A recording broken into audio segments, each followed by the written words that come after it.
Hi friends, welcome back to Miss Kitchen. இன்றைக்கி நம்ம சேனலில் என்ன பார்க்க போகிறோன்னா, சண்டே ஸ்பெஷலாக சிக்கன் பிரியாணி எப்படி செய்யலான்னு பார்க்கலாம் வாங்க. இது வரைக்கும் நம்ம சீரக சம்பாவில் தான் பிரியாணி செஞ்சுருப்போம். இது ஃபஸ்ட் டைம் பாஸ்மதி ரைஸில் எப்படி செய்யுதுன்னு பார்க்கலாம் வாங்க. அதுக்கு முன்னாடி பிரியாணிக்கு தேவையான மசாலாக்களை அரைச்சிக்கலாங்க. ஒரு 25 கிராம் பட்டை, 10 கிராம் கிராம்பு, 10 கிராம் ஏலக்காய் இது எடுத்து நம்ம பவுட்ரு பண்ணி எடுத்துகிட்டு வந்துடலாங்க. இதுதாங்க பிரியாணி மசாலா. இப்போ நம்ம என்ன செய்ய போகிறோம்னா, ஒரு பாத்திரம் வச்சுக்கலாம். நான் இன்றைக்கி ஒரு 1.5 கிலோ சிக்கன், 1 கிலோ அளவில் பாஸ்மதி ரைஸ் எடுத்திருக்கேன். சிக்கன் அதிகமாக தான் எடுத்திருக்கேன். இப்போ நம்ம என்ன செய்ய போகிறோம்னா, ஒரு பாத்திரம் வச்சுக்கலாம். பாத்திரத்தில் தேவையான அளவுக்கு ஆயில் சேர்த்து பிரியாணி இலை, அப்புறம் கல்பாசி, அன்னாச்சி மொக்கு, மராட்டி மொக்கு இது எல்லாமே சேர்த்துக்கலாங்க. சோம்பு கொஞ்சம் சேர்த்துக்கலாம். இது எல்லாமே சேர்த்து லைட்டாக பொரிஞ்சதும் இது நல்லா லைட்டாக பொரிஞ்சதும் நம்ம பெரிய வெங்காயம் ஒரு 4 வெங்காயம் ஸ்லைஸ் பண்ணி வச்சுருக்கோங்க. அதையுமே சேர்த்து நல்லா ப்ரௌனிஷ் ஆகிற வரைக்கும் நம்ம இந்த மாதிரி வதக்கி விட்டுக்கலாம். இப்போ பார்த்திங்கன்னா நம்ம 1 கிலோ பாஸ்மதி ரைஸு, அதுக்கப்புறம் பார்த்தோம்னா 1.5 கிலோ சிக்கன் அளவில் நம்ம போட்டிருக்கோம். இந்த வெங்காயம் வதங்குறதுக்கு தேவையான கல் உப்பு சேர்த்து வதக்கி விட்டுட்டு, அப்புறம் பார்த்திங்கன்னா ஒரு கைப்பிடி அளவுக்கு மல்லித்தலை சேர்த்துக்கிறேங்க. புதினா இல்லை, புதினா இருந்தால் புதினா நீங்கள் சேர்த்துக்கோங்க. நான் இன்றைக்கி புதினா இல்லை, அதனால் அதை சேர்க்கலை. இந்த டைமில் மல்லித்தலையோ புதினாவோ சேர்த்தா தான் பிரியாணியோட ஃப்ளேவர் கிடைக்கும். அதனால் இந்த டைம் போட்டு இந்த மாதிரி நல்லா ப்ரௌனிஷ் ஆகிற வரைக்கும் நம்ம வதக்கி எடுத்துக்கணுங்க. பாருங்கள், இந்த அளவுக்கு ப்ரௌன் ஆகிற வரைக்கும் நம்ம பொறுமையாக வதக்கணும். அப்போ தான் அந்த பிரியாணியோட டேஸ்ட் நல்லாயிருக்கும், ஃப்ளேவரும் நல்லாயிருக்கும். வதங்காமல் நம்ம உடனே போடக்கூடாது. இந்த ப்ரௌனிஷ் ஆனதுக்கப்புறம் தான் வெங்காயம் இன்னும் ப்ரௌன் ஆனாலும் ஒன்றும் தப்பு கிடையாது, அந்த மாதிரி வதங்கணும். இப்போ பார்த்திங்கன்னா தேவையான அளவுக்கு இஞ்சி பூண்டு பேஸ்ட்டு நான் சேர்த்துருக்கேங்க.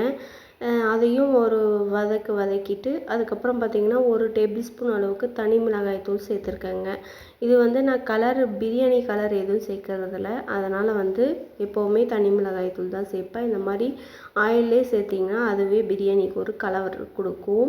இப்போ அந்த இஞ்சி பூண்டு பேஸ்ட்டோட வாசம்லாம் போனதும் நல்லா அடிப்பிடிக்காமல் இந்த மாதிரி கிளறி விட்டுக்கோங்க. இப்போ பார்த்தோம்னா நம்ம ஒரு 4 தக்காளி ஸ்லைஸ் பண்ணி வச்சுருக்கோங்க. பெரிய தக்காளி 4 தக்காளி எடுத்திருக்கேன். மீடியம் சைஸ் தக்காளினா 5லேருந்து 6 தக்காளி எடுத்துக்கோங்க. நான் பெருசுங்கிறனால 4 தக்காளி எடுத்து அதையுமே இந்த மாதிரி ஒரு கிளறி விட்டுக்கிறேங்க. இப்போ ஒரு 10 நிமிஷம் இந்த மாதிரி நல்லா தக்காளி லைட்டாக வதங்கினா போதும். அதுக்கப்புறம் பார்த்தோம்னா நான் ஒரு 200 கிராம் அளவுக்கு தயிர் சேர்த்துக்கிறேன். நான் பாக்கெட் தயிர் தான் சேர்த்துருக்கேன், கெட்டியாக இருக்கும். புளிப்பும் கொஞ்சம் கம்மியாக இருக்கும், அதனால் ஒரு 200 கிராம் அளவில் சேர்த்துக்கிறேங்க. புளிப்பு கம்மியாக இருக்கிற மாதிரி சேர்த்துக்கோங்க. ரொம்ப புளிப்பு ஊற்றுனீங்கன்னா அதை டேஸ்ட்டே வேறு மாதிரி ஆக்கி விட்டுரும். அதுக்கப்புறம் பார்த்திங்கன்னா இந்த மாதிரி தயிர், தக்காளி இது எல்லாமே வதங்கி எண்ணெய் பிரிஞ்சு வர்ற வரைக்கும் நம்ம இந்த மாதிரி கிளறி விட்டுக்கணும். அடிப்பிடிக்காமல் கிளறிக்கோங்க கைவிட்டு. இப்போ பார்த்திங்கன்னா நம்ம 1.5 கிலோ அளவில் சிக்கன் எடுத்திருக்கோம். அதை மஞ்சத்தூள், உப்பு போட்டு வாஷ் பண்ணி எடுத்துகிட்டு வந்தாச்சு. இந்த ஸ்டேஜில் பார்த்தோம்னா நம்ம இந்த சிக்கனையும் சேர்த்து நல்லா இந்த மாதிரி கிளறி விட்டுக்கலாங்க. இந்த மசாலாக்கள், சிக்கன், தயிர் எல்லாமே பிடிச்சி வேகிற அளவுக்கு நம்ம இந்த மாதிரி நல்லா கிளறி விட்டுக்கணும். இந்த மாதிரி ஒரு 10லேருந்து 15 நிமிஷம் இந்த சிக்கன் பிடிச்சி வேகட்டும். வெந்து வந்ததுக்கப்புறம் நம்ம பிரியாணி மசாலா சேர்த்துக்கலாங்க. அடி பிடிக்காமல் கிளறி விடணும், இதுதான் முக்கியமான விஷயம். பாருங்கள், நம்ம கலர் பொடி எதுவுமே சேர்க்கல, கலர் எந்த அளவுக்கு இருக்குன்னு. இப்போ ஆயில் லைட்டாக பிரிஞ்சு வருது. இந்த ஸ்டேஜில் பார்த்திங்கன்னா நம்ம பிரியாணி மசாலா ப்ரிப்பேர் பண்ணி வச்சுருக்கோம் இல்லைங்களா, அது ஒவ்வொருத்தருக்கு அதிகமாக போட்டால் பிடிக்காது. அதனால் உங்களுக்கு தேவையான அளவுக்கு நீங்கள் சேர்த்துக்கோங்க. நான் ஒரு 3 டேபிள் ஸ்பூன் அளவுக்கு சேர்த்துருக்கேங்க. இந்த மாதிரி சேர்த்துட்டு நல்லா கிளறி விடுங்க. இப்போ இந்த சிக்கன், இந்த பிரியாணி மசாலா எல்லாமே நல்லா பிடிச்சி வெந்து வரட்டும். இப்போ சைடில் நம்ம உல வச்சு இந்த பாஸ்மதி ரைஸை அரை வேக்காடாக வச்சு எடுத்துப்போங்க. பாருங்கள், இந்தளவுக்கு முழுசாக வெந்துடக்கூடாது, ஒரு அரையிலேருந்து 3/4 பதம் வெந்தால் போதும். இப்போ பாருங்கள் ஆயில் பிரிஞ்சு நல்லா வந்துருச்சு. இந்த டைமில் வந்து நம்ம வந்து தம் போட்டுக்கலாம். அரிசி வந்து இந்த அளவுக்கு இருந்தால் போதும். ரொம்ப வேக வச்சிட்டிங்கன்னா அதுக்கப்புறம் உடஞ்சிரும். தம்மில் ஏன்னா ஒரு அரை மணி நேரம் நம்ம வேக வைப்போம் இல்லைங்களா. இப்போ இந்த மசாலாலாம் இந்த மாதிரி கிளறி பெரட்டி விட்டுட்டு நம்ம வந்து தம் போட ஆரம்பிச்சிடலாங்க. ஈவனாக நம்ம வந்து இந்த மாதிரி மிக்ஸ் பண்ணி வச்சிடணும்.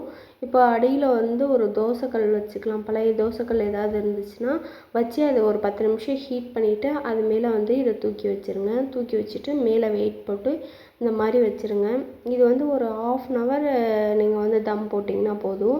ஃபஸ்ட்டு ஆனில் ஒரு 5 minutes வச்சுட்டு அதுக்கப்புறம் மீடியம் ஃப்ளேமில் வச்சு எடுங்க. 1/2 hour கழித்து பார்க்கலாம். ரொம்ப பாருங்கள் இப்போ வந்து எந்த அளவுக்கு பிரியாணி ரெடி ஆகிருக்குன்னு சொல்லிட்டு ரொம்ப கலர்ஃபுல்லாகவும் இருக்குது. தேங்க்யூ. இந்த வீடியோ பிடிச்சிருந்தால் லைக் பண்ணுங்கள், ஷேர் பண்ணுங்கள். அதுக்கு முன்னாடி நம்ம சேனலை சப்ஸ்கிரைப் பண்ணலன்னா சப்ஸ்கிரைப் பண்ணிக்கோங்க. கடையில் வாங்குறத விட ரொம்ப டேஸ்ட்டாக இருக்கும். இந்த மாதிரி நீங்கள் ஒரு டைம் ட்ரை பண்ணி பாருங்கள். வேறு லெவலில் இருக்கும். தேங்க்யூ.